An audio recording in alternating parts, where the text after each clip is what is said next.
Pertanyaan berikutnya, Assalamualaikum, bertanya gimana tips pada saat kita sedang mengalami keterpurukan seperti melabuhkan cinta yang bukan pada waktu dan tempatnya, agar kita bisa kembali dan mendapatkan nikmatnya saat beribadah. Wah, ini pertanyaan menarik ya, terkait dengan nikmatnya beribadah ini memang luar biasa.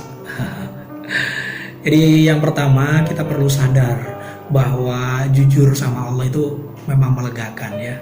Akui deh itu salah, kalau salah ya salah. Dan itu akan melegakan. Setiap kejujuran kita kepada Allah akan menuntun kita pada ikhtiar pertaubatan yang sempurna juga.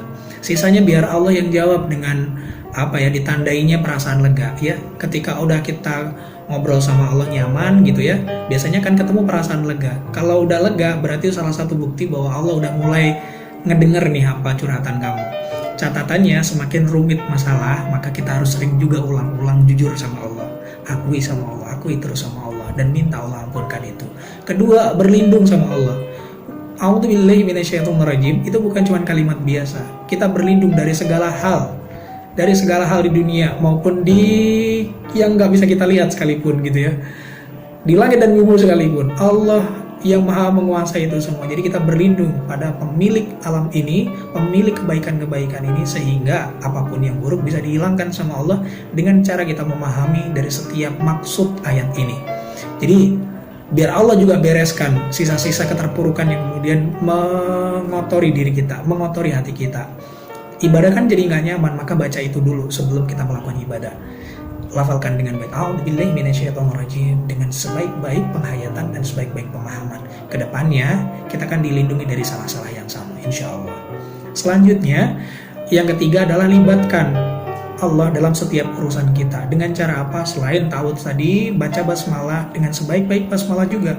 Karena ketika kita melibatkan Allah bukan sekedar di lisan saja, tetapi di dalam hati, maka kita akan bertemu dengan Allah di mana saja. Bertemu dalam setiap aktivitas kita, bertemu Allah melalui ketikan-ketikan yang kemudian kita lakukan, bertemu Allah melalui setiap keringat yang kita cucurkan, bertemu Allah melalui banyak hal yang bisa kita lakukan. Di sana ada kebaikan-kebaikan Allah, di sana Allah akan ridho, dan siapa tahu itu adalah wasilah Allah atau penyebab Allah memberikan pertolongan kita, dan luka kita digantikan dengan kenikmatan di dalam aktivitas kita, karena aktivitas itu jadi ibadah. Dan berikutnya kita jadi enak dalam melakukan ibadah. Itu salah satu kunci yang terakhir, dekat-dekat dengan ahli ilmu. Ngerti ya bahwa lingkungan yang baik juga akan memotivasi kita untuk berproses dengan baik. Tempat berproses yang enak adalah kenalan yang baik. Salah satu diantaranya ahli ilmu. Dengan kita bertemu ahli ilmu, insya Allah akan bertumbuh kita jadi pribadi yang lebih baik, dekat dengan kekasih Allah. Maka insya Allah kebiasaan-kebiasaan baiknya juga jadi kebiasaan kita. Insya Allah demikian. Allahu a'lam bishawab.